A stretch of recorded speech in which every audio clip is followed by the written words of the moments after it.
so often in life we're stuck, not because we're not strong enough to push through, but because we're still in denial about the history and what's happened, and we have to go through that, not just try and get away from it. So what we learn is our feelings and our emotions are not important, that it's not okay to feel, that how we appear is more important than actually is what is going on. Often when people have struggled to just pull themselves through where they are, what I'm looking for is really, where are the places people are avoiding? Like, one way I describe what I do is to find the places people least want to go to and to find the fastest path to take them there, hold their hand, support them through the process, face those monsters and demons, and then actually be truly liberated from those places. So that's sort of how I'm thinking. When I'm sat with people, I'm thinking not how do we change the thoughts and the beliefs, that may be part of what we look at, but what's the stuff that's just being completely avoided and not being dealt with,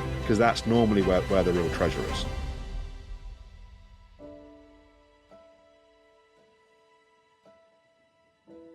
What if the anxiety and unease you feel aren't just fleeting emotions, but signals from deep rooted, unresolved traumas within your nervous system?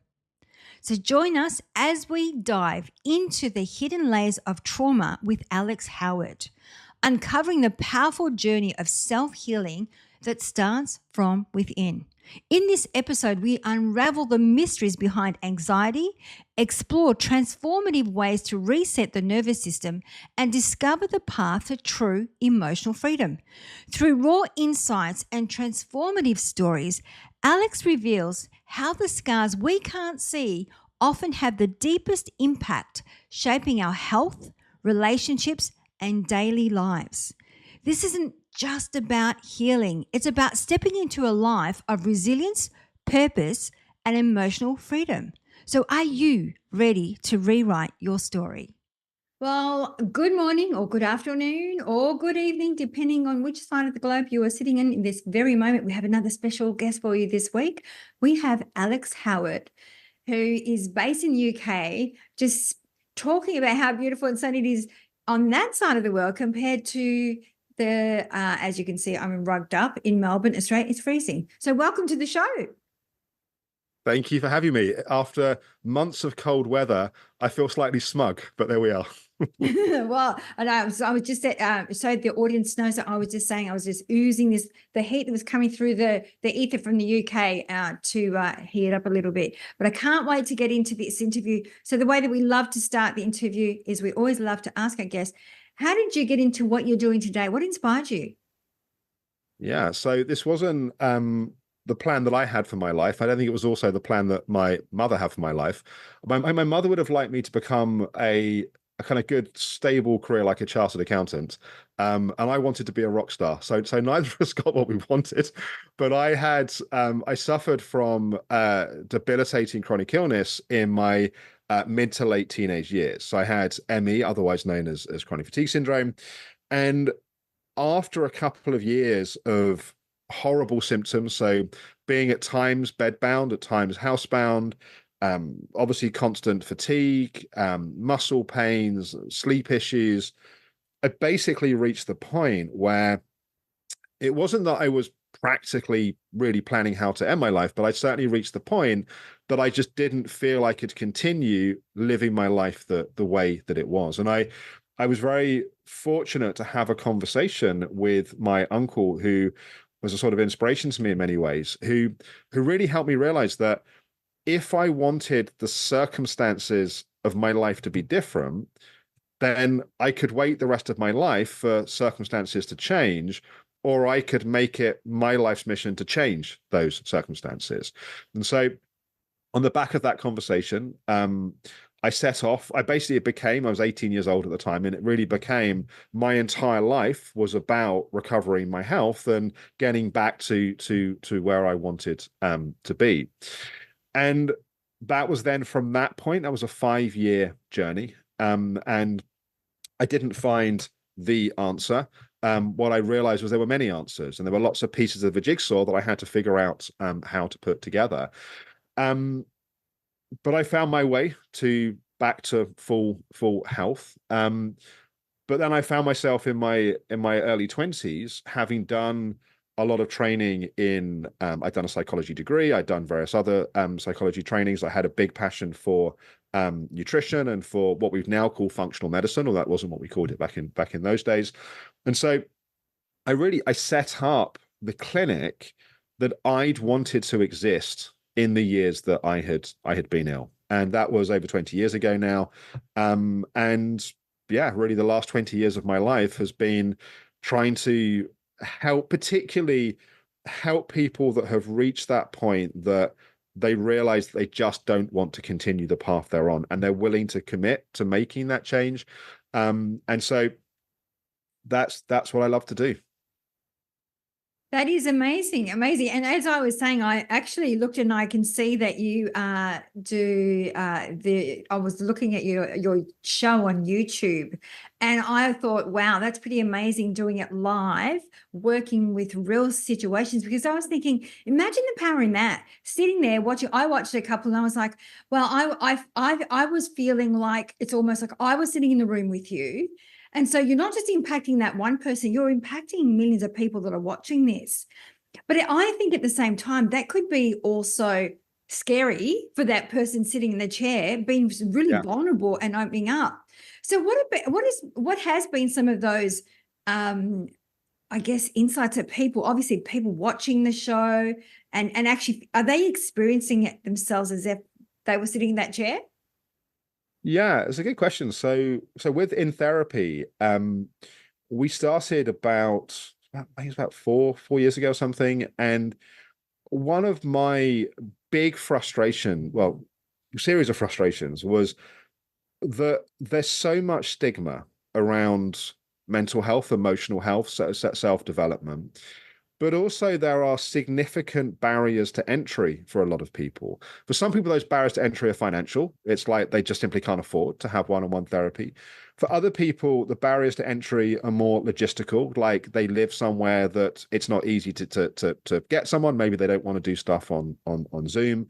Some people, the barriers to entry are all of the stories and ideas that they have around what it means to go and do therapeutic work. And so as someone who is very deeply passionate about the potential that we all have to change, but also recognizes that what it takes to change is more than just watching a few podcasts or reading a few books. Like the actual process of change takes courage, it takes commitment, it takes the willingness to really do the work.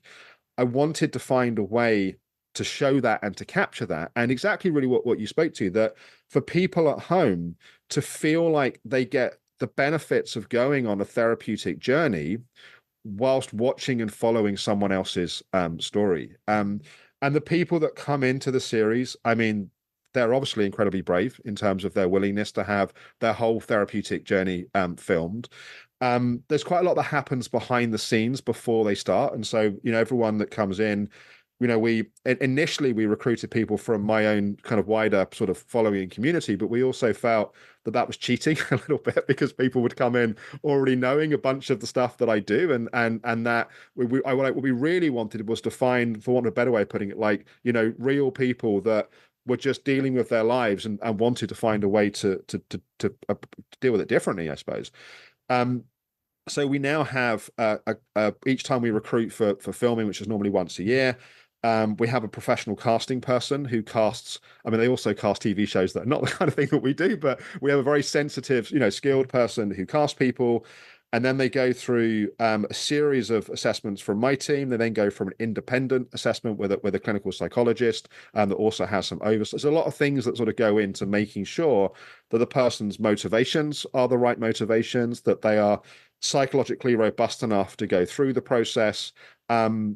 And we've had some people that have come in that really have been at a very dark and very low place at the point that, and we can maybe talk about some of those stories, the people that have come in.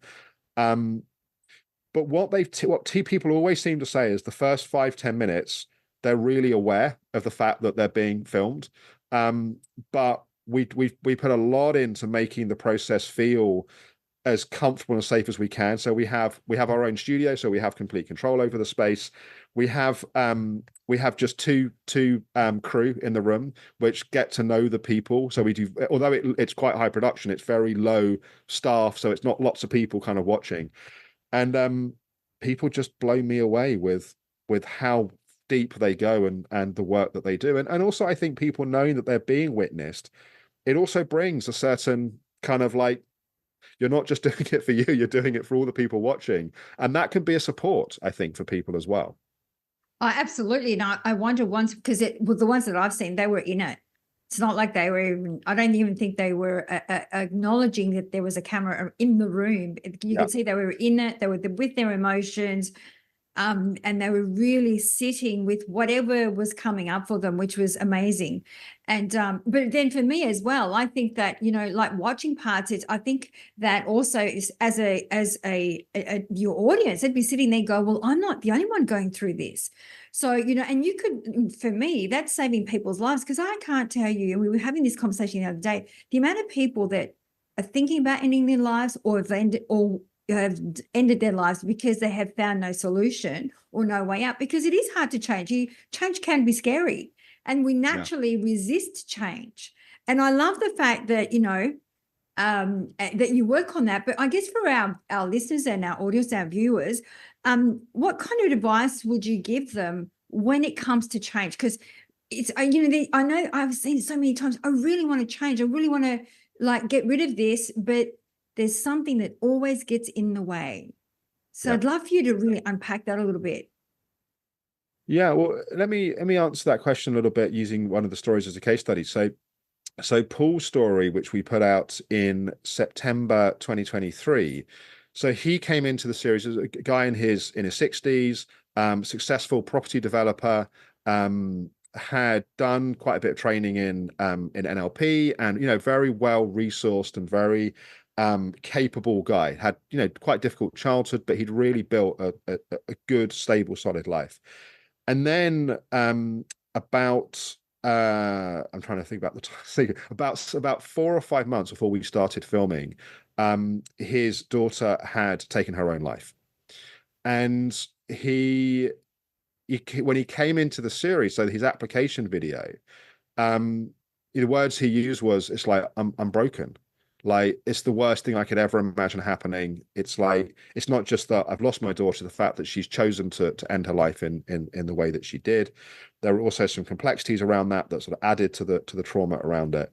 And so he was at the point that he was also therefore himself having suicidal ideation. It's like, I've lost, one of the most precious people in my world, and and some sense of guilt, which always happens when someone loses someone close to in those kind of circumstances. One goes through all kinds of, what could I have done differently? What if I'd done this? What if I'd done that? And so what he was trying to do was to think his way out of where he was, trying to rationalize the situation. He was a very committed and keen cyclist. He did lots of kind of long distance cycling. So he was trying to sort of, just trying to basically pull himself up from the bootstraps and just, sort of get life going again. And my approach with him was, we can't rebuild until we actually deal with the trauma. And the trauma that we need to deal with here is not, although yes, that the loss of his daughter was very significant, we need to go back much further. And because what was in the way of him really healing the loss of his daughter was the fact that he was shut down from his emotions. And so there's all of this trauma, but it's not being felt and it's not being processed, and the whole system's in shutdown. His basic system's in a state of freeze. And so the reason why it's in a state of freeze is that he's learned as a child that he can't have his feelings and emotions. And his whole life has been about, being successful, making things happen, being Mr. Solutions, being the strong guy. And so to really deal with the loss of his daughter, we have to go back to when he was a child. And when he was a child, his mum died. When, I think, I'm trying to remember exact details, but I think he was about 3 or 4 years old when his mum died. And then his father remarried almost immediately, and they basically erased his mum. There were no photos of his mum. He wasn't allowed to talk about his mum. He had to call his stepmother mum. And so he was never allowed to feel the grief and the loss of his mum. And so he then also learned that he couldn't have his feelings. And so we had to deal with that. And we had to process the trauma around that, the grief around the loss of his mum, to then be able to start to work with the loss of his daughter. But as we did that work, a lot of work around the younger parts of him and his feelings and emotions that are not being felt, and we move through. You see a lot of that stuff on camera. Um, then rebuilding life isn't a fight. It's like, okay, I've lost something incredibly precious and it's incredibly painful. I have to find meaning out of this, and I have to make choices about what I'm now going to do with my life.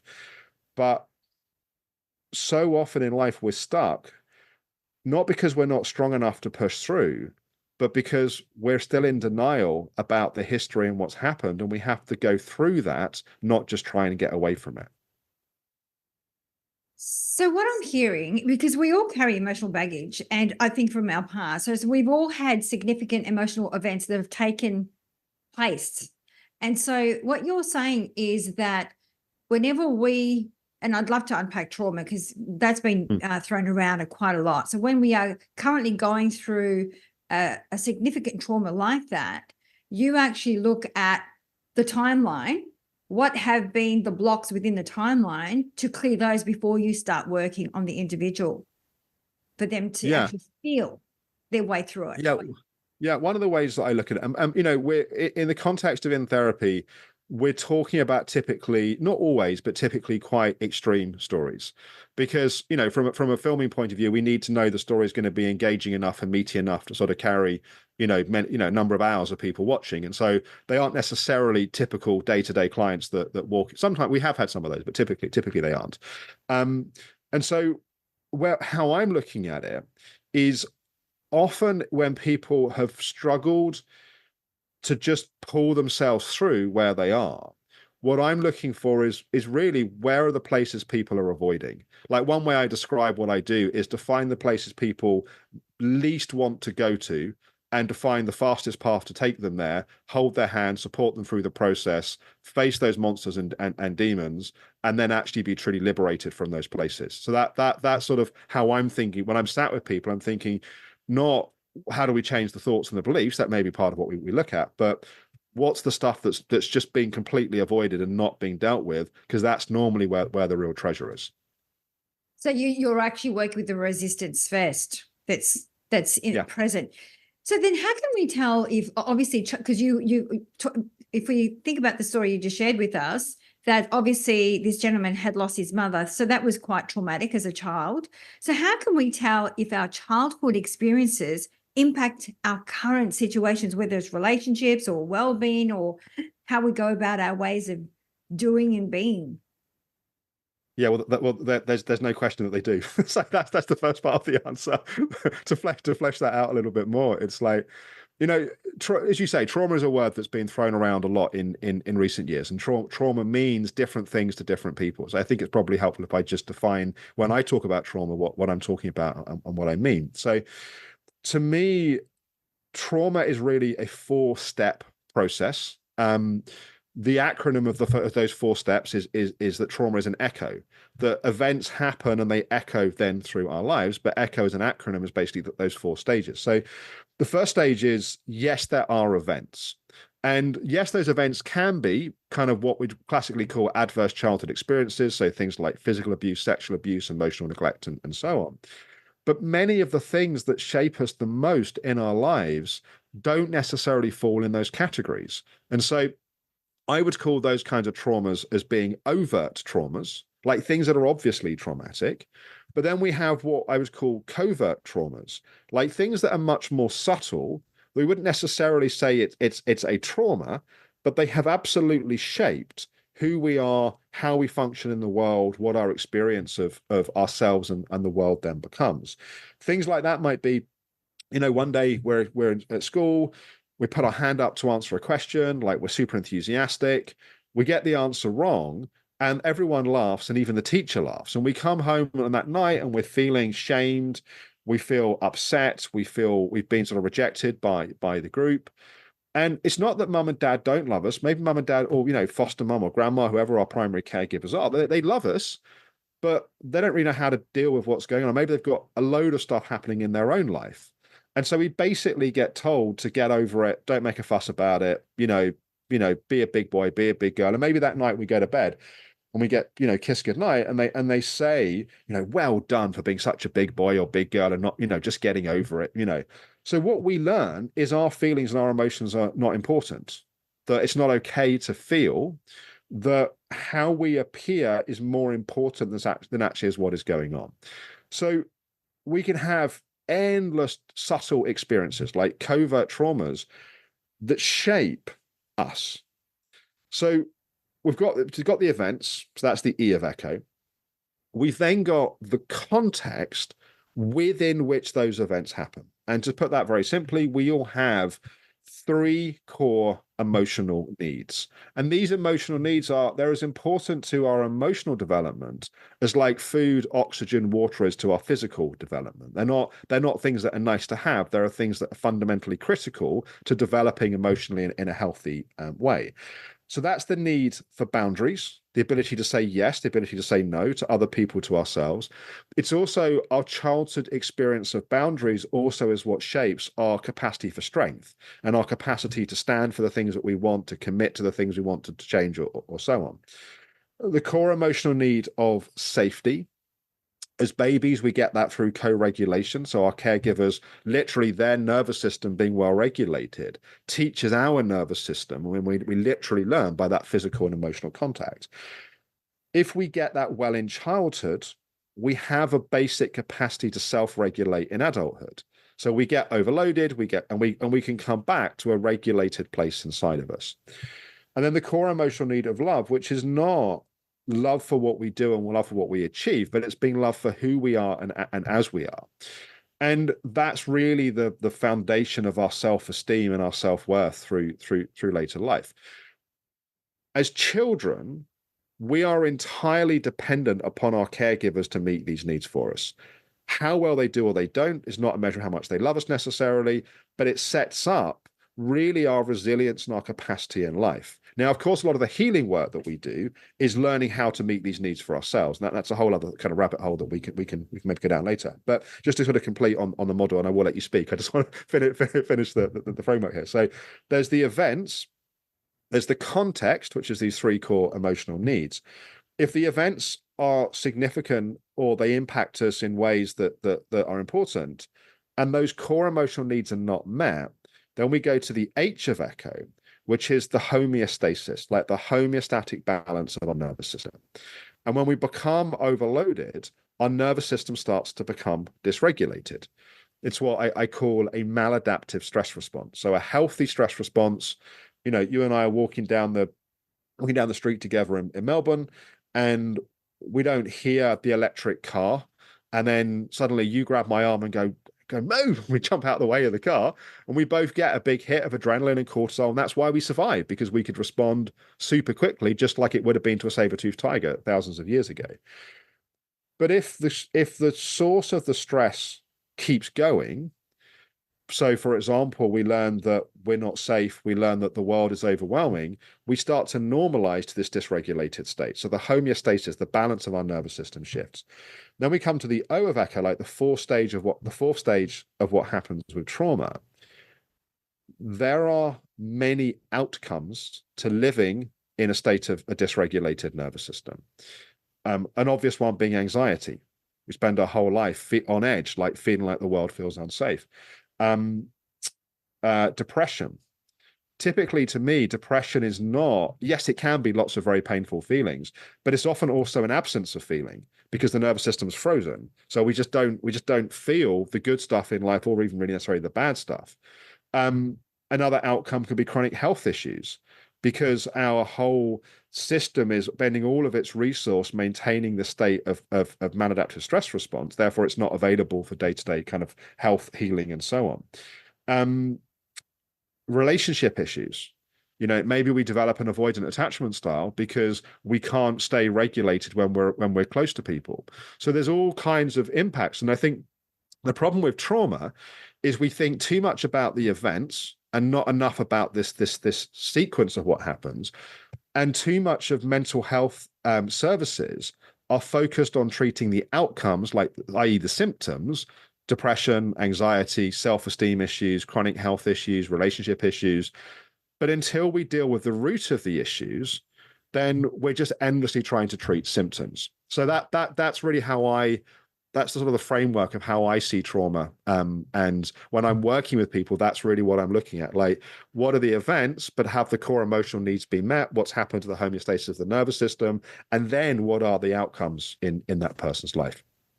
I'm sure I'm not the only one that's sitting here listening to what you just explained, going, I feel like he's talking to me.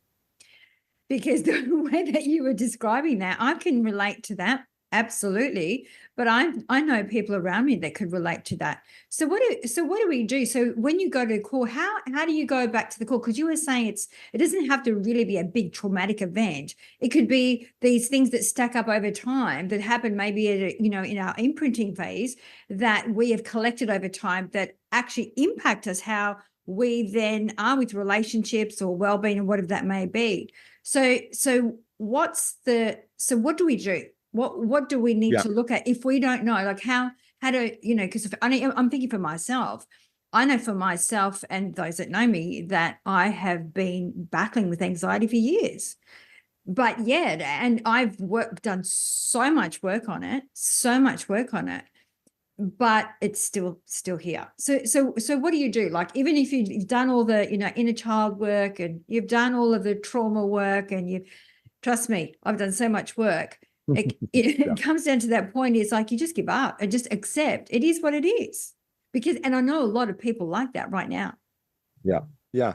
Yeah. Well, look, firstly, part of it is one does have to find a place of acceptance of their experience. So what you're speaking to isn't wrong in terms of the outcome, but in terms of how one might almost have a bit of a checklist in terms of, well, have you covered all the bases, and is everything being looked at in the ways that it could be?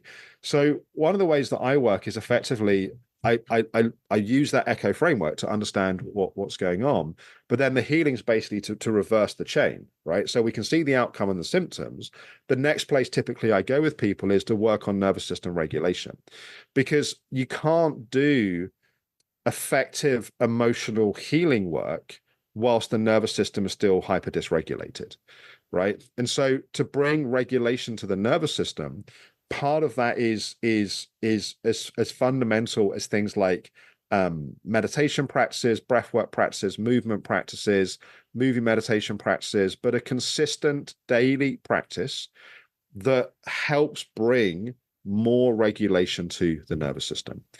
And one of the things that I find is that the people that most need those practices typically are the most avoidant about those practices, because if one closes their eyes to meditate and everything feels wonderful and quiet and blissful, then one probably doesn't need to meditate very much.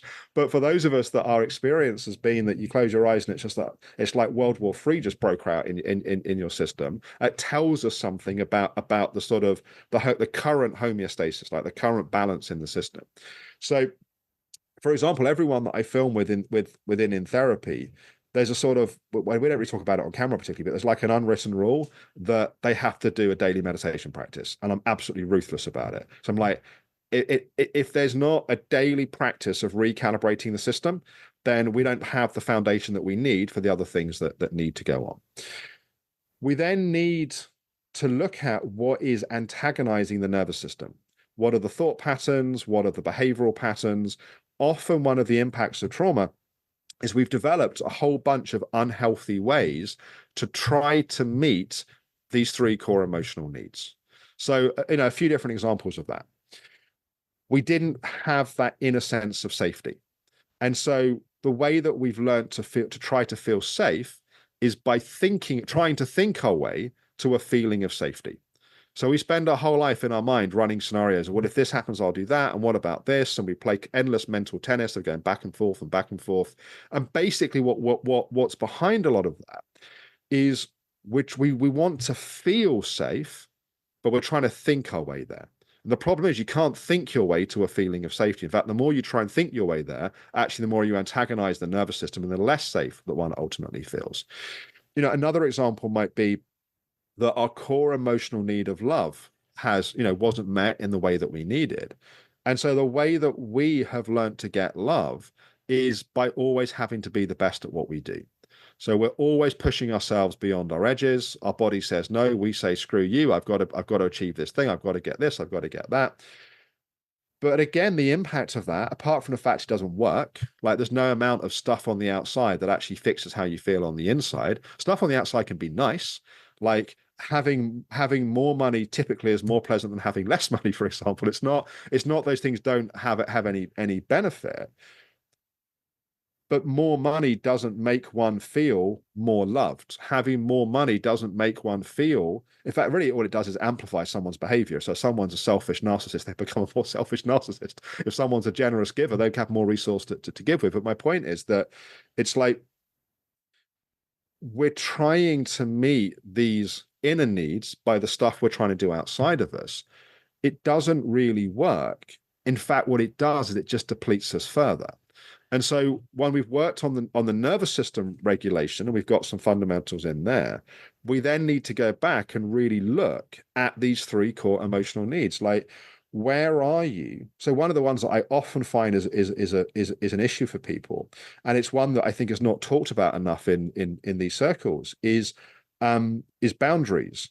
And I don't mean boundary. Yes, I mean boundaries and the ability to say yes and no and so on. And ultimately, to say yes to ourselves, we have to be able to say no to other people. So a big part of breaking through people-pleasing patterns is actually learning how to give boundaries. But what I'm actually speaking to something slightly different to that, which is that how we experience boundaries in childhood is really what allows us to develop our inner strength and our inner resilience. So a boundary that says no, that we learned to challenge and push against, and we found that when we flexed our muscles and we found our strength in doing that, taught us that we can go for what we want in life. Like there's so much conversation around, self-love, which of course is really important. Self-love is I adore you as you are. Healthy growth of strength and boundaries, which typically was the father that gave this, but of course it doesn't have to be that, could be anyone that gives it to a child, is go climb the tree. Like you got it. You fall over, pick yourself up. Let's go again. Let's go harder this time. Right. So a big part of the healing work that we need to do is, yes, regulate the nervous system, but then we have to really work on learning how, as adults, how do we meet these core emotional needs for ourselves?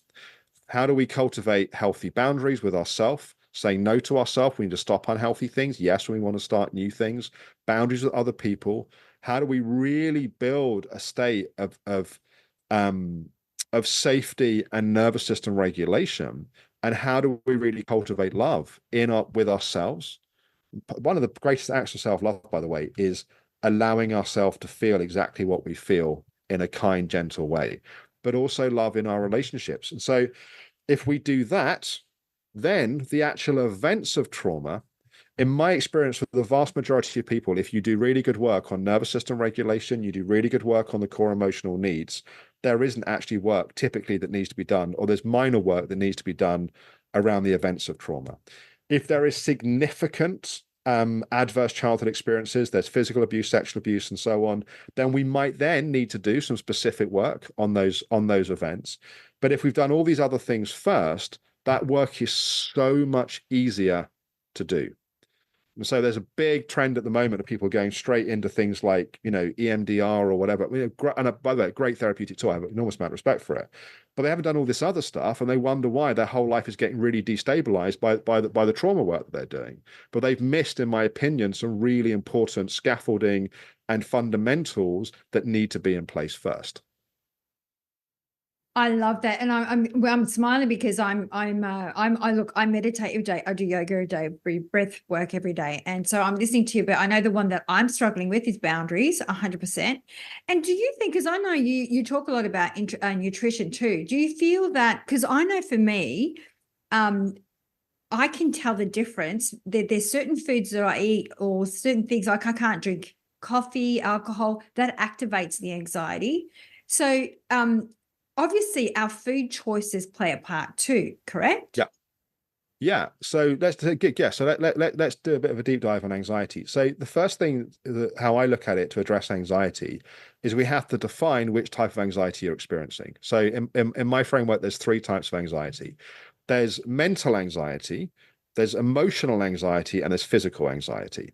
So mental anxiety is the more typical thought patterns, anxiety patterns, going round and round on things. And there are techniques to stop those patterns, to calm the system, and so on. Emotional anxiety is when we are effectively avoiding going into our feelings and our emotions. And in that instance, the anxiety is a defensive mechanism. So we go into our head as a way to not be in the feelings. And we therefore have to build the safety. We have to really do that emotional healing work. And then typically people find a major shift in our anxiety. I've worked with people that have spent years doing all kinds of therapeutic work. They've done great stuff around thought patterns, nervous system regulation. But when we actually do the emotional healing work, it's like they just don't have to do any of that stuff anymore. Like the system just is regulated. But then what you were speaking to is what we'd call physical anxiety. If your hormones, for example, taking one example, there's many elements here, but if we take the example of hormones, if your hormones are imbalanced, you could spend all day trying to meditate, all day doing, emotional processing, healing work, and you will still feel anxious until you balance your hormones, right? In terms of foods, one of the biggest drivers of anxiety is blood sugar. And so if blood sugar is unstable, either blood sugar goes too high because we have too much sugar, might not be sugar, it might be fructose. So it might be we drink neat pineapple juice, for example, which has got full of sugar. And then particularly sugar goes up and then it crashes down. And then when it crashes down, our body releases adrenaline and cortisol to try to stabilize the system. So then you start to feel really anxious. So it's not necessarily, it could be the food, it could be a food intolerance reaction, but typically it's not actually the food, it's the macronutrients of the food. So it's whether we're having too many carbohydrates, particularly, things like white rice, bread, whatever, or we're having too much sugar. It's activating the system, it's crashing the system, our hormones kick in to try to rebalance, and then we feel really, really anxious. Getting the physical body hormones balanced, blood sugar balanced, if the immune system is overreacting to things, that can also cause anxiety. So bringing balance to the physical body is also really, really important. So, for example, in the Optimum Health Clinic, a clinic that I started 20 years ago, we now have a team of about 25 practitioners in there. The majority of people that come in to work with us do something called the Ultimate Healing Program, which is a 6-month program of psychology and nutrition combined together. And that integrative approach between working with a therapeutic coach and a therapeutic nutritionist that are working in sync with structured approach program, but also very personalized to the person, that is by far where we find we get the best results, particularly, anxiety being a good example of something like that. I've never heard anyone explain it in that there's 3 ways. It's always been to me just anxiety, and I love the way that you broke it down into the three parts, because I know for me it's I've just had a genetic blood test because there's nothing they can give me, and basically the doctor said, it's not good news, Catherine. I'm looking at this genetic blood test and you're like 1 in a million. They might use you as a case study. We can't give you anything. There's nothing for you, and so that's in itself, I'm like, okay, cool. I just have to accept that. There's nothing I can do about it. But I know that it seems to be like everyone, I don't know if it's, everything's fast, social media, you've always going to be on the go, you're always going to be available 24 hours a day, that I think that's creating a sense of anxiety, because there's a lot of people with anxiety and depression these days. It's like, I don't know, is it 1 in 3? I'm just guessing. There must be. Yeah. Well, firstly, just to back up a little bit, I don't have the specifics on your situation, so I'm going to make a more generic comment. But it's like one may well have a genetic SNP or a genetic predisposition towards something, but we also have to look at the epigenetics. Like there are people that will have a genetic predisposition that don't have that activated, and so those lifestyle factors are still incredibly important. And I think one also always needs to be careful of, from my perspective, good diagnostic information gives us maps and pathways to move forwards. It doesn't just put us in a box. And this right now is a problem in lots and lots of areas. It's not just a problem with a genetic sort of finding, like you're speaking to, it's the same thing that's happening in mental health. It's happening with neurodiversity, where it's like, oh well, because I have this label, that therefore means this. And from my perspective, the label may well point to some things that are genuine things that you need to be aware of. I'm not saying that the label isn't important. Labels can help unlock the right pathways forward. They can unlock empathy and compassion for people around us. They can help us have better self-awareness. But I do think we have a problem at the moment where people are using labels to put themselves in boxes, which they may not actually just spend the rest of their life in. It's like there are certain things which are hardwired and certain things that are software, right? And I have three neurodiverse kids, right? And there are certain things that are just hardwired. It's like that is just how they are, and that's how they're likely going to be the rest of their life. But that doesn't have to define their life, right? It's like my oldest daughter is very severely dyslexic. She's nearly 13 years old and, still has major struggles around sort of reading, writing, and so on. It's in a special educational needs school, amazing school and environment that she's very fortunate to be in. As far as she's concerned, her brain just works differently. And in some places, it's a superpower. It's like you hear her talk to other people about it. It's like, it's no shame. There's no sense of like, I'm stupid or I'm this or I'm that. It's like, this is just how my brain works. But she's not looking at her life and going, I can't do what I want to do with my life. She's looking at life and going, there are areas that's strong, areas that she struggles. How do you optimize for the places that you're strong? And so I just want to kind of make the point that I know there are people in the sort of alternative health world which are just like, they don't believe in diagnosis. That's not, absolutely it's helpful. But I think we have to hold those diagnoses skillfully, not just take them as limitations of our potential. It's so true, because it's like I said, it's been a quest for me, and every time they've tried something, it's just never worked. And I've actually said, I'm sure this is actually making me worse. And like, impossible. We give this to thousands of women, and they're all okay. Right. Yeah. I'm like, no, I'm not. So I love the fact that you brought that up, but I love the fact that your daughter is looking at it as a superpower, because it is a superpower, right?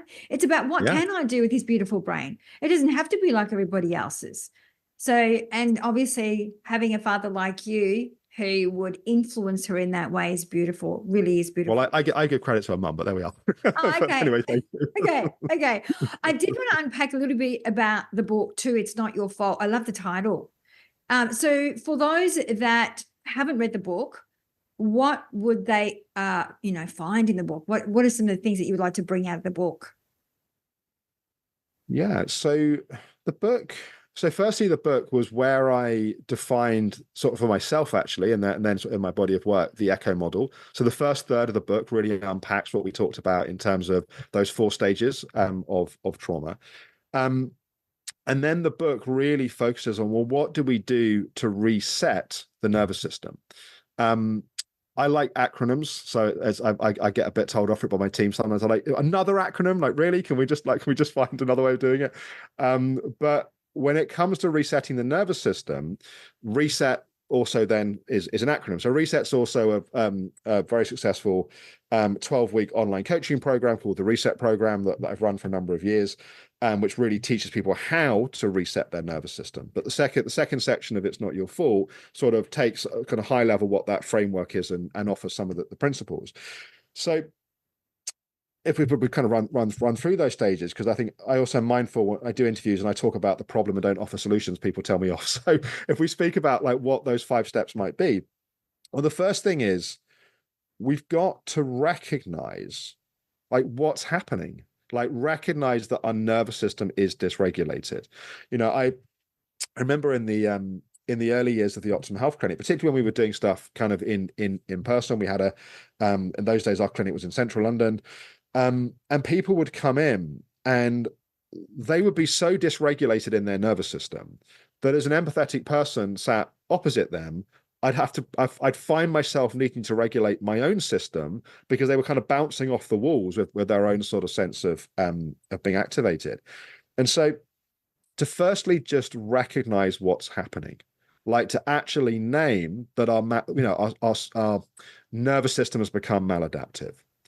To also be able to recognize it when it happens. Like, it's one thing to go, yes, I know my system is dysregulated. Another thing to go, right now in this moment, I can recognize that my system is running faster than actually it probably needs to in this context. So, so the second step, so the first E of reset, is to examine why is that happening? Like, what are the triggers? What's the history? What are the personality traits? What are the things that we've learned to do in a way to try to meet those core emotional needs, like in perhaps unhealthy ways? And then the S of reset, so what I'd call the third step of them being able to reset the nervous system, is some of what we talked about. We have to have practices to bring nervous system regulation, but particularly then to see the thoughts, the patterns that are moment to moment, day to day, driving the nervous system up, right? So it's like meditation and breath work, movement practices, yoga, tai chi, qigong, all of these things, they're great. That if our system's up here, to bring it down a notch. The problem is we stop, and then 5 minutes later we notice we're already ramping up to where we were beforehand. And so being able to see what the triggers are, what the beliefs are, what the thoughts are that are driving that, and then having ways to literally just stop those thought patterns. And then to really what we're doing is retraining our system to function in a different way. We then come to the second E, or the fourth step of resetting our system. Say that it kind of unpacks in the book, is we need to do really what we touched on a little bit earlier. We need to do that emotional healing work. Like, what are the historical experiences, the feelings, the emotions from the past that we haven't processed, right? It's like we're all walking around the world with a big black sack of all this stuff that we've not felt. And we think it's not an issue because we're not feeling it. And then something happens in our life. Let's say we're driving around a roundabout and someone cuts us up on the inside. And then we go into like full scale road rage, like viscerally, we want to murder the person that cut us up. And it's like, they're just driving badly. It's like our response is completely disproportionate. And although we're justifying it in that moment, and we've got all kinds of story about how awful they are and blah, blah, blah, blah. The truth is we've got some kind of history around not feeling seen, or some kind of history around other people pushing us out of the way to get what they want. And that's been triggered, and that black sack starts to open and all this stuff starts flooding out. And our response is not to the situation. Our response is to all this stuff in the past we've not dealt with and not processed. So as I was saying to you a bit earlier, to be able to really long-term reset the nervous system, we have to do that emotional healing work. And you can't think your way to that. You can't just reframe things. You can't just take new learnings from things. You have to actively get the energy of that emotion moved out of the body. And that brings us to the fifth stage, which is the T of reset. But we have to then ultimately transform our relationship with ourselves, our relationships with other people, and our relationships with the world. And because otherwise, if all of those relationships are still unhealthy and still problematic, there's constant antagonists to our nervous system, constant things that are sort of driving our system up. So then I sort of build on that in the third section of the book, where I come into work around boundaries. I talk about some of my own kind of challenges and my own kind of family of origin and putting boundaries in place there with lots of very complicated situations. And really, the recognition that, to kind of take the title of the book, that for so many of us, we have so much self-judgment, guilt, beating up of ourselves about where we are and how we struggle in our lives. And the truth is, it's not your fault. It's not our fault what happened to us. But what is also true, like the sort of the unspoken in the title, and the book leans heavily into this, is it's not our fault what happened, but it is our responsibility. It goes right back to the first question, really, that you asked me, that my own realization that it is our responsibility to do our healing work. No one's going to do it for us. No one else can do it for us. There's no therapist that can do it for us. Therapists can be enormously helpful along the path, but we still have to do the work. And the harder we do that work, the more we commit to that work, the more fruit that we get from that work. As you were speaking about the sack, I got the picture of Santa Claus with, baggage of stuff, like all these little packets that you need to unpack. And so it sounds like healing is a bit of a journey, isn't it? It's not like it's Oh going yeah. to happen in one go. It's like when, because I feel that from my experience anyway, when you start working on one thing and you remove that package out of your baggage, another one pops up, right? And it's like continuous, even still to this day. Like, I'm 58, so I'm still learning about myself and still going, geez, how did I not see that? Or geez, how did I not know that? Like, after all this work that I've been doing, but I feel like they come out at the right time, I think, when we're ready to work with them. Yeah. I think that's a really important point. There is an enormous, in a way, staggering wisdom within us as children of how we lock away or we defend ourselves from the things that we can't deal with at the time, right?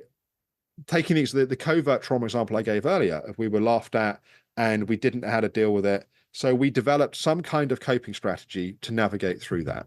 And that was genius. No one told us that. We just figured it out, like sort of instinctive ability to navigate and to figure out. And by definition of watching or listening to this interview, you survived. Like it might not feel easy and it might not feel good, but it worked enough that you survived the situation.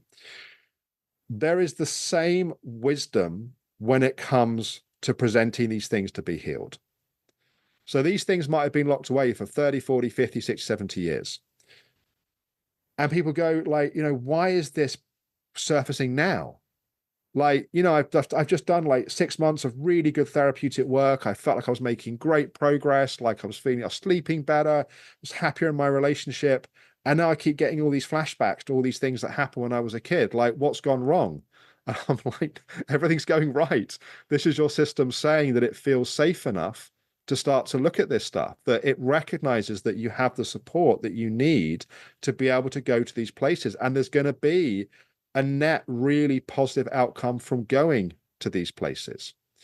And so in a way, one of the privileges of my job is that I've just seen that process happen so many times over the years that one can't fail but to realize that there is an innate wisdom within all of us, which is there to help us, to support us.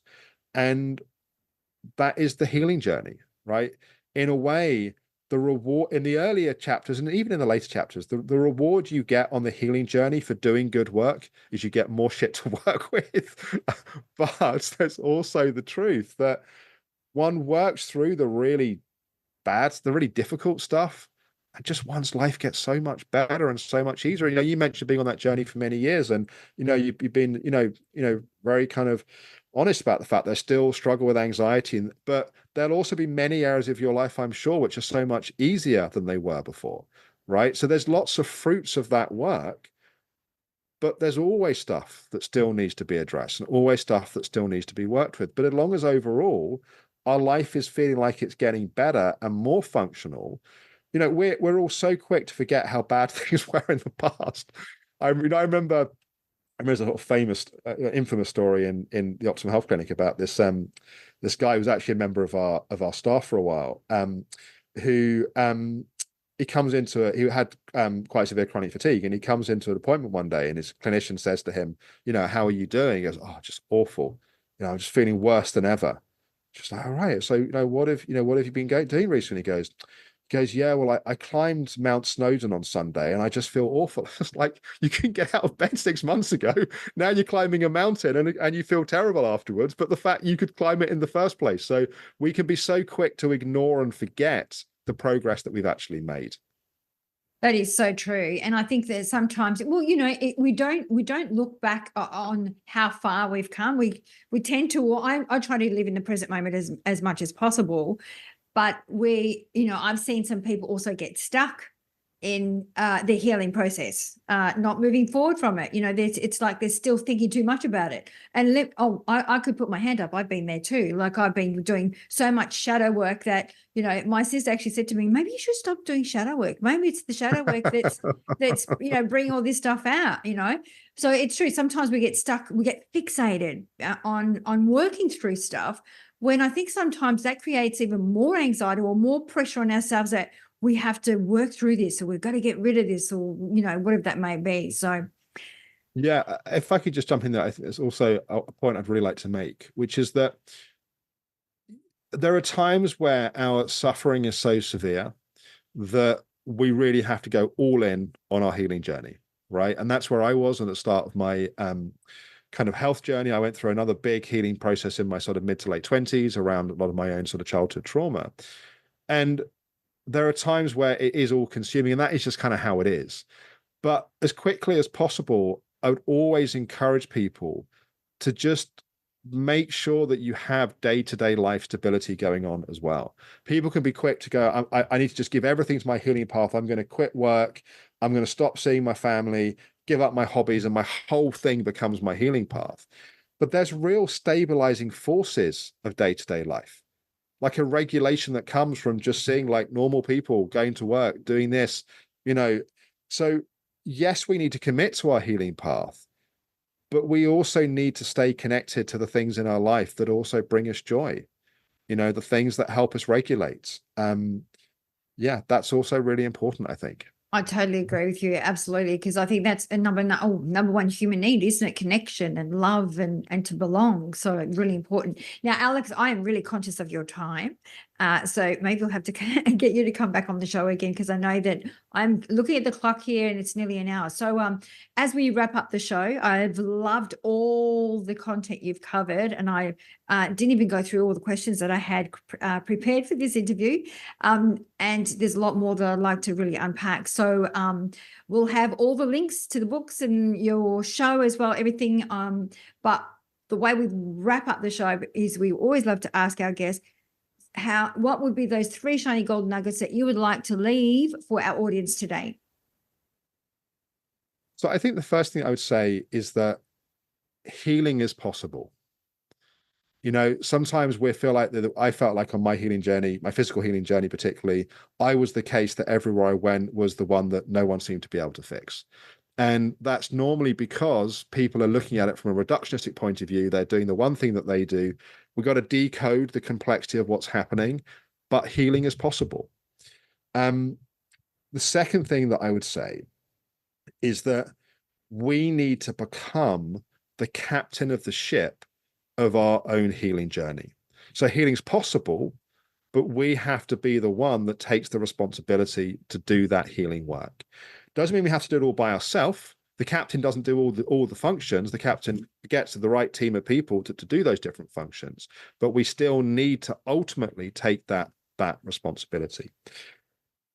And I think the third one is along that path, we've got to find a really delicate balance between commitment, like doing the work, daily practices, being consistent, following through, with also having a place of surrender. There also has to be a place that we don't hold it all so tightly that we actually strangle the process. Like, we have to go gently. We have to hold things lightly. We have to find joy in the moments of what we're doing, and it's a powerful lesson to learn. If we're on the healing path and we're basically putting everything on our life on hold until we get to the end of the healing path, we might not ever get to that point, because there's always new things to work on. So whatever's going on in life, however demanding, however challenging it may be, still choosing the best we can, choosing joy on a day-to-day basis. Like, what are the things that bring you pleasure? What are the things that make you happy? One of my most favorite things to do is live music. And so, at least a couple of times a month, I will go, and often I'll go I have quite eccentric music taste, so I often go by myself. I'm really happy to go out by myself for the evening. My wife comes when it's something she wants to go and see, but I go out with friends sometimes to watch music. But I'm so happy just to go out and just be in that. And living in London, I'm very blessed that there's lots of opportunities to do it. But find what you love and don't put it on hold. I love that. I love that. I'm the same. I love music. I love going out dancing. So when I do, it's that I think that this massive joy, and I'm happy for days. This, and I'm always dancing in the kitchen, cooking. And so I agree. If we can activate that joy within us, because it is within us, it's not outside of us. And I think that's a lot of the times I hear people looking for the happiness external or for the love external. And I love the fact that you pointed, you're really saying it's all inside of us. It's just a matter of us connecting with it. So I really love that. Alex, I want to say thank you for sharing your wealth of wisdom and sharing everything. Like I've taken a lot of this interview, so thank you. And I'm going to be applying some of the things that we spoke about. What I was going to say is, where do you hang out the most? I know you've got a YouTube channel, which we'll have in the links, but in Instagram, where do you hang out the most? Yeah, well, the best place to find me is just my website, which is alexhoward.com. That signposts everything. So it signposts the Optimum Health Clinic, it signposts our professional training program, therapeutic coaching, it signposts my YouTube series, my books. We also have on there a 5-day video series called Decode Your Trauma, which takes the Echo framework and just unpacks it in a lot more detail. So that's a good place. People want to dig more specifically into some of that work. That's a great place to do that. So yeah, just alexhoward.com. We'll have that in the links. Once again, thank you so much for sharing your time, your energy, and your wisdom with us. Thank you. Catherine, thank you for having me. It's been a pleasure. Thank you.